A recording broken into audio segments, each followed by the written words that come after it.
ชลิกายโยอนุตตรังปุญญาเจตังโลกัสสาติ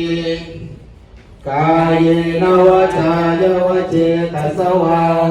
สังเกกุกัมมังปักตังมญายังสังโฆปฏิคันหาตุอาจยตังกาลันตะเลสังวริตุงวาสังเกอุกาสหรือว่าด็อกเตอร์แมววิภาวดีแมวหรือว่าเอกสิทธิ์เอกสิทธิ์ดีเป็นนามสกุลเดิมดั้งเดิมของพ่อของแม่เป็นนามสกุลดีเอกสิทธิ์ดีอยู่ที่เมืองอุดรนี่นามสกุลดังนั่นเองเพราะว่าเอกสิทธิ์ดีไปทางไหนพี่ว่าเป็นคนที่มีชื่อเสียงเพราะว่าเอกนี่คือเป็นตัวบวกฉะนั้นแล้วการโยมแมมเป็นการที่ว่าเป็นอุบาสิกาคนหนึ่งที่ว่าได้ธนุบำรุงและก็เป็นคนที่ว่ามีศรัทธาในพระพุทธศาสนาโดยเฉพาะในวันนี้พวกเขาโมโหว่าวันเกิดเพิ่นเมื่อนี้บ่หรือว่าเดือนต่อไปบ่วันนี้เลยจ้ะวันนี้เนาะวันนี้เลยฉะนั้นแล้วเป็นการเหมือนกับเป็นปีที่ว่าอาจารย์บรรลุรัศมีกันนี่เป็นปีแรกเนี่ยเป็นเหตุงานอายุวัฒนมงคลฉลองอายุวัฒนมงคลแปลว่าเป็นคนเป็นตัวอย่างเป็นแบบอย่างให้คนทั่วไปได้ครับผู้เห็นส่วนไหนงานฉลองมงคลแบบอายุวันเกิดนี่บ้านเฮาสมาชิกไปจองสถานที่ไปจองที่ต่างๆบอกเคยเห็นว่างานครบรอบวันเกิดมาทำบุญเป็นคนกตัญญูเอาพ่อเอาแม่เอาญาติพี่น้องมาให้พ่อแม่ครูบาอาจารย์ได้สวดและก็ได้มัธิกาบางสกุลให้อันนี้พระอาจารย์เพิ่งเห็นเป็นคนแรกว่าเมนบ่โมเป็นอาจารย์ย่อมาเลยอันนี้ถือว่าเป็นตัวอย่างอันนี้เป็นเรียกว่าเป็นลูกที่มีความกตัญญูเป็นลูกที่ดีเป็นบุคคลที่หาได้ยากบุคคลที่หาได้ยากมีสองอย่างนี่แหละก็คือโยมแบบนี้คือเขาแสดงความกตัญญูกตเวทีต่อพ่อต่อแม่นั่นแหละครบรอบเข้าแต่ละปีเข้านึกถึงพ่อแม่ที่ว่าเป็นพระพุ่มของโลกเป็นบุญใหญ่ที่สุดนึกถึงพ่อถึงแม่แล้วเพิ่นยังบ่ได้ผู้เดียวโยมแม่เพิ่นยังได้ชักชวนกัลยาณมิตรกัลยาณธรรมมีแต่กัลยาณธรรมเท่านั้นเลยมีแต่เทวดานั่งฟ้าเต็มนั่งฟ้าบอกว่าจะในรัฐสวัสดิการของเฮาตามรัฐโยมแม่เพชรสมรเพชรสมพรจากซิลิโก3 ปีบ่เห็นแม่เพิ่นจะมาเห็นข้างอีกที่นึงอยู่ซิลิกันและพระอาจารย์ได้มีโอกาสได้เห็นยกน้อยมือคีย์บอร์ดนักร้องนักดีเจผมนักร้องเสียงดีเป็นธรรมดาได้มีโอกาสได้เจอคุณยกนกดีซี่นกสองนกอีกว่าเป็นนกธรรมดาเป็นไม่ปีกเลยบินมาไงว่าเป็นธรรมดาอันนี้เว้าคำหลังกะว่าอาจารย์ตอนอยู่แคนซัสครั้งแรกได้ไปจำพรรษาอยู่3 เดือนอยู่เมืองแมมฟิสรัฐเทนเนสซี3 เดือนได้ผู้จักกับเลยเพิ่น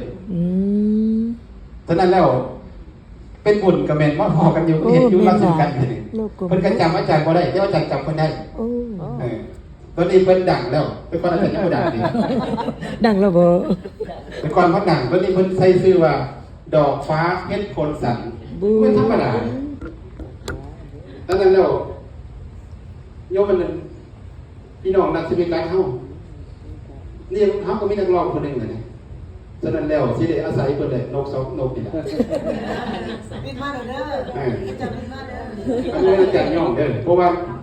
ผมมาเห็นเพิ่นก็มีความอื่นกับแม่นเพราะว่าโยมแม่เพิ่นอยากให้อาจารย์เห็นแต่ว่าอาจารย์มาฮู้กันนี่ก็จะอันพี่น้องเพิ่นก็สิแม่นมาฮู้ครั้งแรกแต่ว่านกคนนั้นพูดหลายพูดหลายอันนี้ก็ขอโมทนาสาธุนำหลายเด้อแล้วก็ทักของน้อยนำอันนี้ถือว่าเป็นติดตามโยมแม่ตลอดเลยนะสองทางนี้แล้วก็อีกผู้หนึ่งที่พระอาจารย์บริเวณสื่ออาจารย์จิมมี่ นักบินเก่าเขาอยู่ใส่แล้ว นักบินเก่า นักบินเก่าอันนี้ก็บ่เป็นธรรมดาเลยอยู่เทนเนสซีนี่เป็นบุคคลคนหนึ่งที่วัดว่าธรรมดาตกแต่งคือจะนั่งนี่เก่งหลายเหมือนอาจารย์ย่องไปเลยนักบินเก่าทุกกันนะเลยดีใจเลยได้พบกันแส โย ด ม ง ไป ว่า เจอเป็นปีใหม่ชวนเป็นมาเลย ฉะนั้นแล้วก็แม้ครูบาเมื่อนี้เป็นการร่วมตัวของศิลปินใช่เนาะ โดย ศิลปินกระแมนศิลปินวิกกี้เหมือนศิลปินดรแมมศิล ศิลปินอุ่น นก ศิลปิน น้อย อุ่น นกแก้มหอมเรียกคุณนกแก้มหอมอันนี้นกยังไง นกอมรรัตน์ นกอมรรัตน์โอ้เหมือนธรรมดาเป็นซื้อที่ตะกร้อเป็นของขอโฆษณาสาธุหลายๆฉะนั้นแล้วเป็นสิ่งที่ดีด้วยโยมแมมเป็นสิ่งพระอาจารย์ดีใจหลายเพราะว่าเข้าใจว่า พระอาจารย์ลืม อะไรก่อน พระอาจารย์ลืม โอ้ยอันนั้นอันนั้นเฮ็ดประจำอยู่แล้วเพราะว่าเป็นอยู่นี่ประจำฉะนั้นแล้วถ้าศิลปินมาร่วมกันนี่วัดพระจันทร์นั้นสิเดียวไว้ นั่นแหละโยมวางแผนได้เอามาฝากนี่ละ ฉะนั้นแล้วว่า เรียนเอาเด้อ ขอฝาก เรียนสุขเด้อเรียนเอาเด้อ ขอฝากอันวัดว่าพุทธศาสนาและก็ศิลปวัฒนธรรมเฮาให้ลูกให้หลานมาเฮาได้มาเผยแพร่มาได้แสดงออกให้เจ้าต่างชาติเขาได้เห็นนั่นแหละฉะนั้นดีใจน้ำหลายได้มาร่วมกันฉะนั้นกับว่าจะได้นำพระสงฆ์และก็พระนอกพระนุงก็ดีเนาะก็ขอพลังแห่งบุญกุศลพลังแห่งคุณงามความดีพลังแห่งศรัทธาที่ยกแมมได้ตั้งปรารถนาตั้งจิตตั้งใจอะไรกับตั้งความปรารถนาอันนี้มาดีแล้วขอให้ความปรารถนาทุกสิ่งทุกอย่างที่ได้กระทำถึงจะมีอุปสรรคต่างๆหน้าหลายนานาประการแต่ว่าการที่ว่าเขามีจิตใจที่เข้มแข็งได้ศึกษามาทำคำสอนแล้วก็ได้เรียนรู้กับครูบาอาจารย์นักปราชญ์ขึ้นเรียนให้คุณโยมแบบนี้ได้ผ่านพ้นสิ่งที่อุปสรรคอันนี้ผ่านพ้นไปด้วยดีแต่ขอให้ความปรารถนาของโยมพี่แมมที่ตั้งปรารถนาไว้ทุกสิ่งทุกอย่างไม่ว่าจะในต่างประเทศก็ดีอยู่ที่บ้านก็ดีขอให้ความปรารถนาทุกสิ่งทุกอย่างนั้นจงพันสำเร็จจงพันสำเร็จจงพันสำเร็จทรงประสบทุกผู้ทุกคนจงทุกประการคือ สาธุสาธุ เราจะนำต่อไปเด้อ คุณแม่เอิญแย่กันมีสุผู้จัดเปิดมาตั้งแต่หนูมาเหยียบวัดนี้ใช่ไหมก็จะเสียหาย ร้องหนู แบบมีมันนี่ก็เยอะที่แม่เฉพาะ สเปเชียลดี มันนี่ที่ผมมีพ่อคุณแม่ถือว่าเป็นแม่แล้วก็ครูบาอาจารย์เนาะมันผูกพันกันกับพี่น้องมีความรู้สึกมันนี่มันดีใจมันนี่มันมกขายอย่างเลยมันแจกมันทานเบิ้ลมันเป็นแป้งแม่สีน้ำในอาจารย์เลยเป็นตาที่ขายกระโบกขายคือเป็นปรารถนาอาจารย์คือโยมน่ะมีความสุข เดินตามไปประมาณ ขอบคุณศิลปินผู้ที่เสียสละถามว่าเหนื่อยไหมไม่มีคำว่าเหนื่อยกำลังใจของพี่ของน้องทุกคนขอบคุณที่รักขอบคุณที่วันนี้จับใจนะที่เราไห้ไม่ได้เสียใจนะคือมันเป็นเด็กใจขอบูชาน้ำใจอาจารย์เจนนี่เดินทางอุปสรรคอยู่สู้อ่ะI love you guys thank you so much แล้วก็เป็นการยมิตรความปรารถนาองค์หนึ่งมันอยากให้แม่ๆรู้จักศิลปินของมันจะไม่ดังเหมือนค่ายแต่ว่าเขามีใจบุญอย่างน้องหัวเราเจอกันก็น่ารักที่อาจารย์เทศน่ะก็ถูกใจปรารถนาอย่างจริงไม่ได้อยากจะดังอยากจะให้รู้จักเพราะเรารู้วันนี้ต้องอาศัยศิลปินเพราะเราจะสร้างนะครับมันนกนะฝากมันนกนะดีคุณแม่เอิญแย่กันมีสุผู้จัดเปิดมาตั้งแต่หนูมาเหยียบวัดนี้ใช่ไหมก็จะเสียหาย ร้องหนู แบบมีมันนี่ก็เยอะที่แม่เฉพาะ สเปเชียลดี มันนี่ที่ผมมีพ่อคุณแม่ถือว่าเป็นแม่แล้วก็ครูบาอาจารย์เนาะมันผูกพันกันกับพี่น้องมีความรู้สึกมันนี่มันดีใจมันนี่มันมกขายอย่างเลยมันแจกมันทานเบิ้ลมันเป็นแป้งแม่สีน้ำในอาจารย์เลยเป็นตาที่ขายกระโบกขาย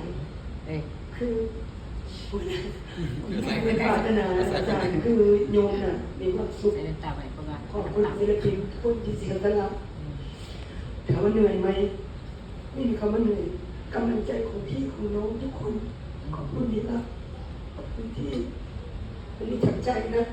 ที่เราไม่ได้เสียใจนะคือมันไม่ได้เก็บใจขอบูชาน้ำใจอาจารย์เจนนี่เดินทางอุปสรรคอยู่สู้อ่ะI love you guys thank you so much แล้วก็เป็นการยมิตรความปรารถนาของมันอยากให้แม่ๆรู้จักศิลปินของมันจะไม่ดังเหมือนค่ายแต่ว่าเขามีใจบุญอย่างน้องหมอลำเจอกันก็น่ารักที่อาจารย์เทศน่ะก็ถูกใจปรารถนาจริงๆไม่ได้อยากจะดังอยากจะให้รู้จักเพราะเรารู้ว่านี้ต้องอาศัยศิลปินเพราะเราจะสร้างนะพนมนกนะฝากพนมนกนะ ขอโมทนาสาธุกับพี่จอมศรีนะคะที่มาเป็นหุ้นส่วน แล้วก็ขอบใจด้วยเนาะจนมาเป็นหุ้นส่วน น้ำแม่ว่ามีขาวหอมด้วย อันนี้เลยน้องขอเป็นเศรษฐีชาตินี้ได้บ่ชาติหน้าขอเป็นเศรษฐีเพิ่นมาท่านนางเป็นเศรษฐีขอเป็นเศรษฐีชาตินี้เป็นใดน้องมาเฮ็ดบุญมันเกิดเป็นยังไง โอ้ดีหลายเอฟจริง มันบ่ ผ่านไปด้วยดี มันไม่ได้หลวงหลายเด้ออันนี้เป็นน้ำใจ น้ำใจ ไม่ได้หลวงหลายเอาไปขึ้นรถโต้เจ้าอยากได้หยัง บ่ยากหรอกอันนั้นบ่ยากหรอก เอา ดีใจขอบใจ ขอบใจเด้ออย่างก็ น้ำ ไก่ตะขวัญนั่นนะโอ้ขอบใจ โอ้ ขอบ ต้ม ใจ ไข่อะ น้อง ไก่ บี ตะ ซี่ ขวัญ หลายหนึ่งบ่ได้ บ่เป็นหยัง ใต้แลน บ่ เห เป็ นื นห อ ยังเป็นหยัง ก็ ดีใจน้ำมันแดง อันพี่น้องป้องไปพวกศิลปินเพิ่นบอกว่าฝากขอบใจกรรมการวัดเด้อเพิ่นประทับใจ เป็นแบบต้อนรับ แม่น แม่น โอเคขอบใจเพิ่นขึ้นเด้อเพิ่นมา น้ เยี่ อย ง มยา สิ ม เมื่อเด้อ คิดว่าจะมาอีกเนาะ ก็มีงานหยังก็เชิญท่านประเชิญก็บ่มา ได้ยินข่าวกันมาด้วยนะ ต้องเชิญละเนาะเสื้ออยู่เดียวเนี่ยปีใหม่กันดี บ่เชิญ ประกาศส่งไปให้ คันบ่ส่งข่าวก็มาบ่ได้เนาะจดหมายกันบ่ถึงไปสิมาเนาะ ฮัลโหลแมมอยู่บ่ Yes โอเคสิโทรหาดอก Thank you เมื่ for อ ทุก ไป อย่าง โทรหาเด้อ โอ้ยมาโหลดเอานี่เด้อพี่ โอ น้อ เค ง เท่านั้นน่ะสาธุเด้อขอบใจที่นักร้องทุกคนเอาเด้ เนาะแม่นโอเคเด้อ ขอบใจทุกคนเด้อ เลยแพงพัน เอาว่าวันไหนก็เรียนมาดู Happy birthday to the old man ดับเบิ้ล เค้กโอ้ยจะมันดูคิ้วเนาะเค้กกระดาษโอ้ยพวกนี้เนี่ยเป็นผู้อามาเนาะ ไปสิสิทำไมคิว ของประธานวัด โมเมนจะมีเรื่องผ่านโมเมนเด้อ โอเปอร์แมนของอันแม่โมเมนตัวไปเด้อ บ่มีของประธานเนาะ แม่เขาไปหรอก อยู่ในวัด ขอบคุณหลาย อัน เด้ นี้ อ ของวัด60 ปีมันได้มา6ปีนึงโอ้ยนั่งแม่6 ปี หนูเพิ่ง6 ขวบเอง นี่มันมาอย่างรุนแรง หนูเพิ่งมาหนูเพิ่ง6 ขวบเองขอบใจหลายเด้อ ปีเบอร์เดย์น้องแม่ให้ปีเบอร์เดย์เด้อ อยู่ที่แม่เด้อ ให้ได้แม่ความสุขความเจริญสุขกายสุขใจปรารถนาสิ่งใดได้ ก็ ดัง ปรารถนา ความ สิ่ง มุ่ง ใด มั่น ก็ได้ทั้งความมุ่งมั่นปรารถนา หนูอยากถูกลอตโต้ จะถือโลโต้อย่าสุพยายามซื้อเพราะมันสิบ่ถือ ไปเมืองไทยไก่ถึงวันที่1เมืองไทยเด้อกลับมากับไปถึงทั้งที่เดิมนะ เป้า Happy birthday to you แม่สุขสันต์วันเกิด มีความสุขเลยเพราะว่าอบอุ่นมันบอกแค่นี้ หาตัวกับ ขอบคุณมากจ้า อบอุ่นบอก พวกอาจารย์มาแน่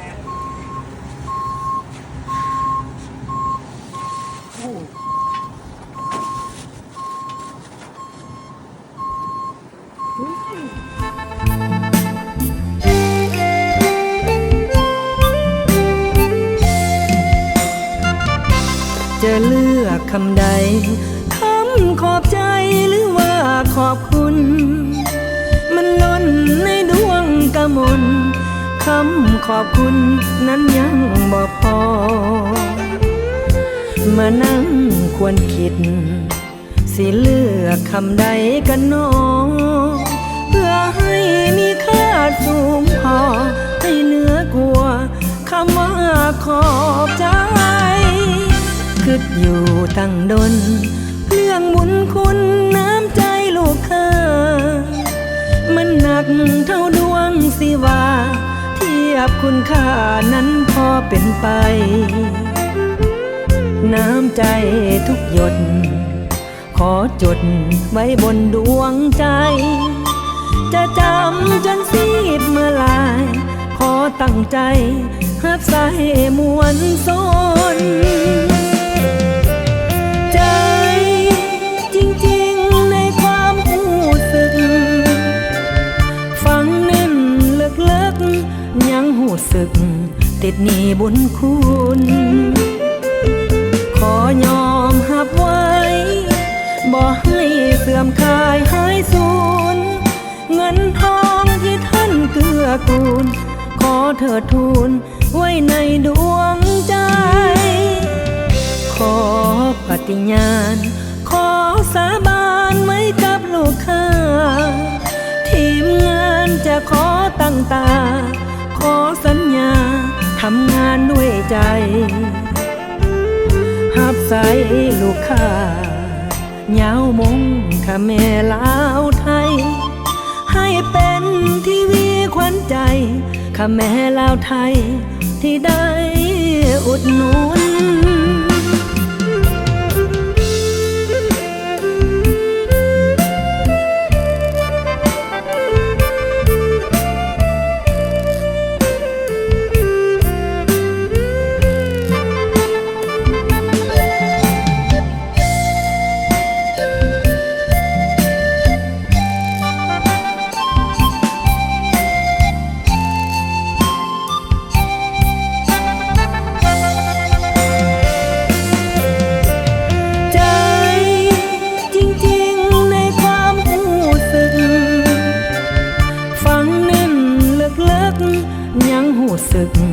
ติดหนี้บุญคุณ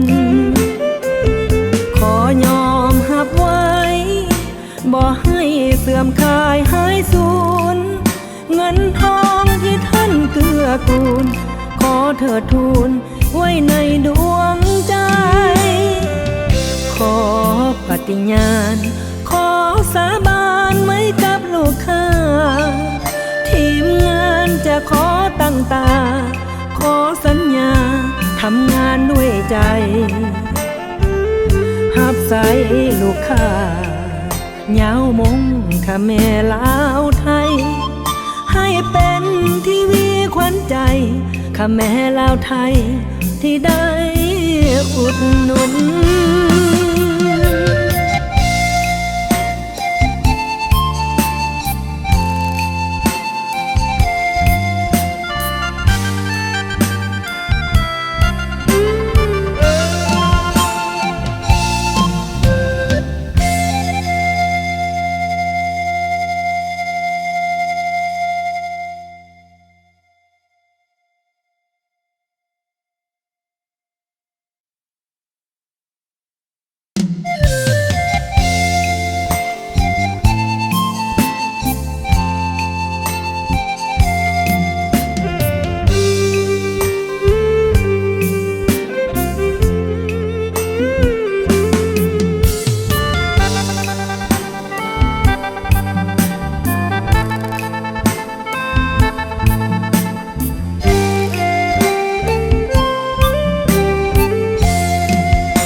จะเลือกคำใด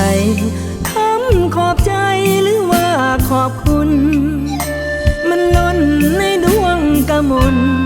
คำขอบคุณนั้นยังบ่พอมานั่งควรคิดสิเลือกคำใดกันหนอเพื่อให้มีค่าสูงพอให้เหนือกว่าคำว่าขอบใจ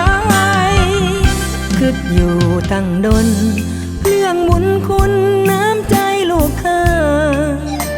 มันหนักเท่าดวงสิว่าเทียบคุณค่านั้นพอเป็นไป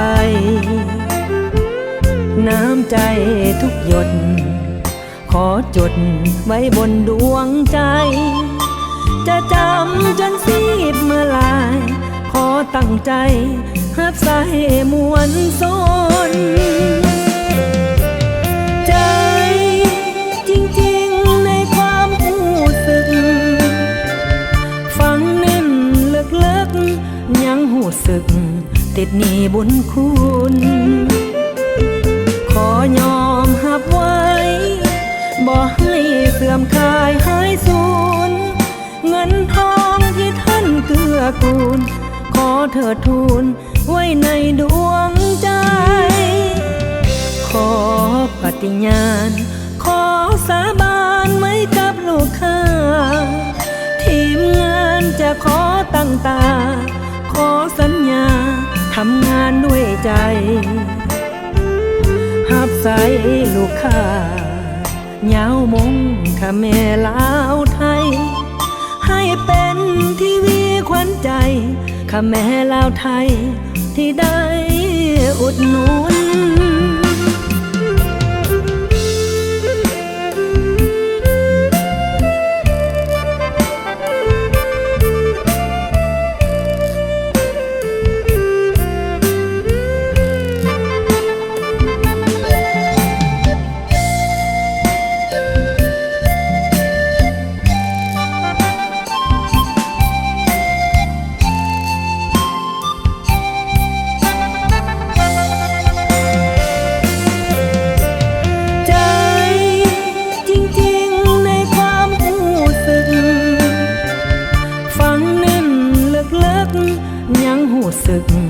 ติดหนี้บุญคุณ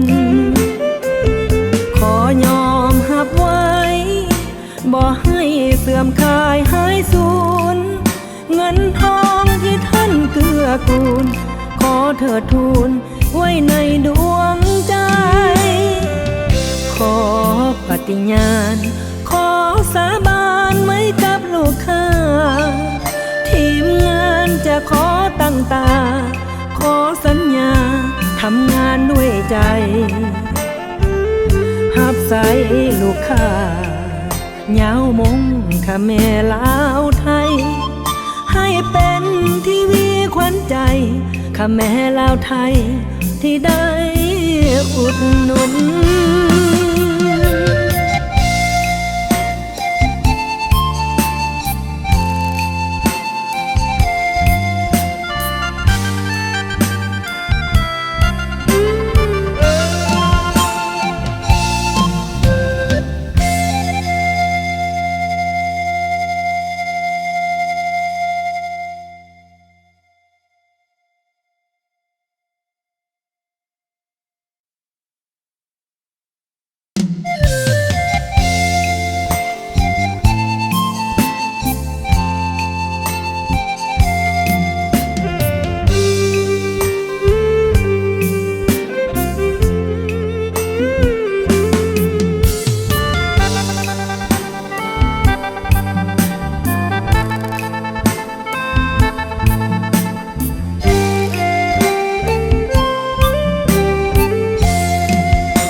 จะเลือกคำใด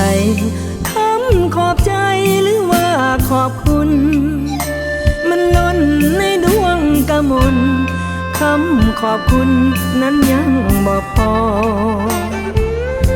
มานั่งควรคิดสิเลือกคำใดกันหนอเพื่อให้มีค่าสูงพอให้เหนือกว่าคำว่าขอบใจคิดอยู่ตั้งดนเรื่องบุญคุณน้ำใจลูกค้ามันหนักเท่าดวงสิว่าเทียบคุณค่านั้นพอเป็นไปน้ำใจทุกหยดขอจดไว้บนดวงใจจะจำจนซีดเมื่อลายขอตั้งใจหักใส่มวลสน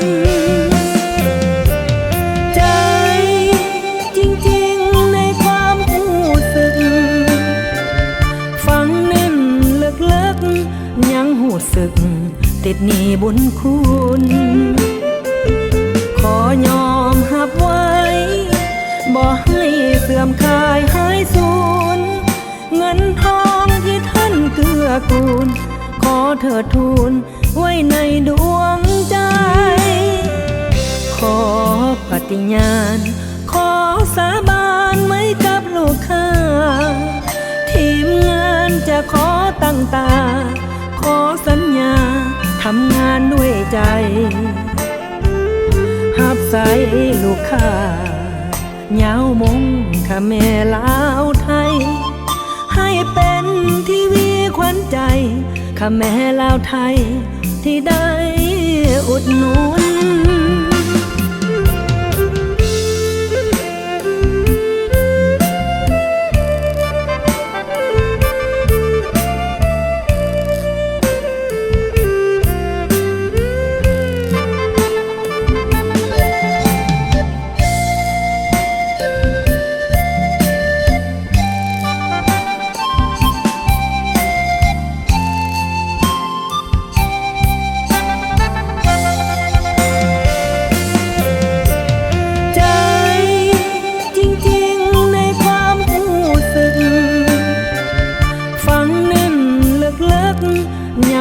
สึก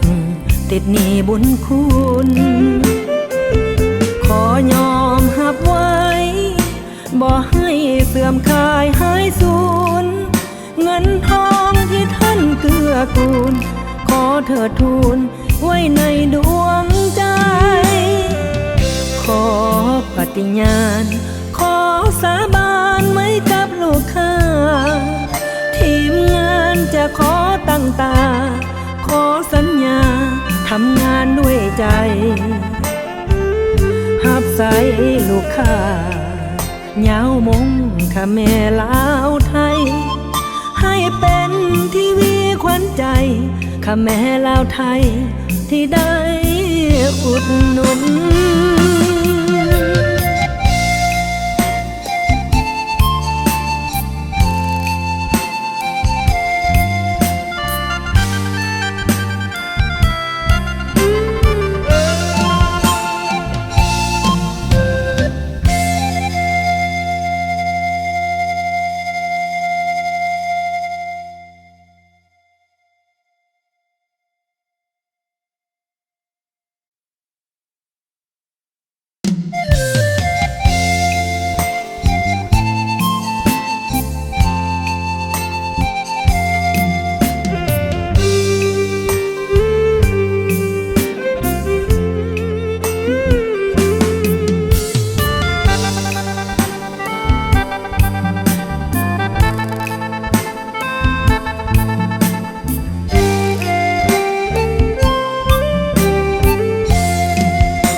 จะเลือกคำใด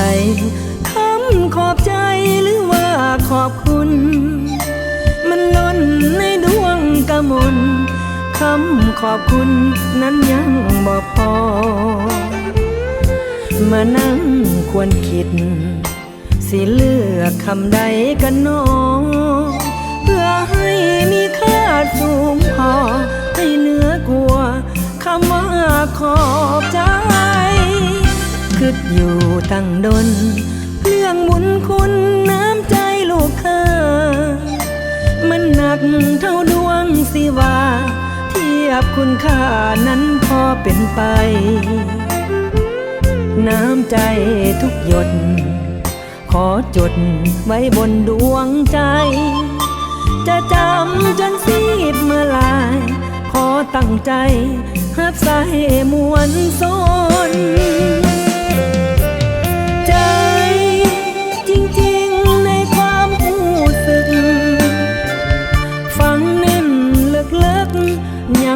สึกติดหนี้บุญคุณขอยอมหับไว้บ่ให้เสื่อมคลายหายสูญเงินทองที่ท่านเกื้อกูลขอเถิดทูลไว้ในดวงใจขอปฏิญาณขอสาบานไว้กับลูกค้าทีมงานจะขอตั้งตาขอสัญญาทำงานด้วยใจหับใส่ลูกค้าเหงามงข้าแม่ลาวไทยให้เป็นทีวีขวัญใจข้าแม่ลาวไทยที่ได้อุดหนุน ข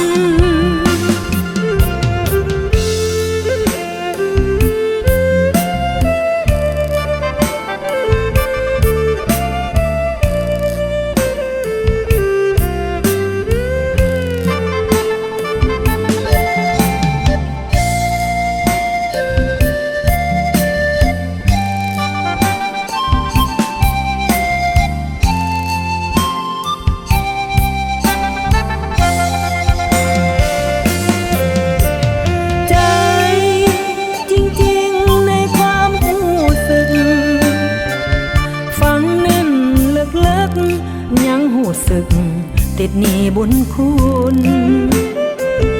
ขอยอมหับไว้บ่ให้เสื่อมคลายหายสูญเงินทองที่ท่านเกื้อกูลขอเถิดทูลไว้ในดวงใจขอปฏิญาณขอสาบานไว้กับลูกค้าทีมงานจะขอตั้งตาขอสัญญาทำงานด้วยใจหับใส่ลูกค้าเหงามงข้าแม่ลาวไทยให้เป็นทีวีขวัญใจข้าแม่ลาวไทยที่ได้อุด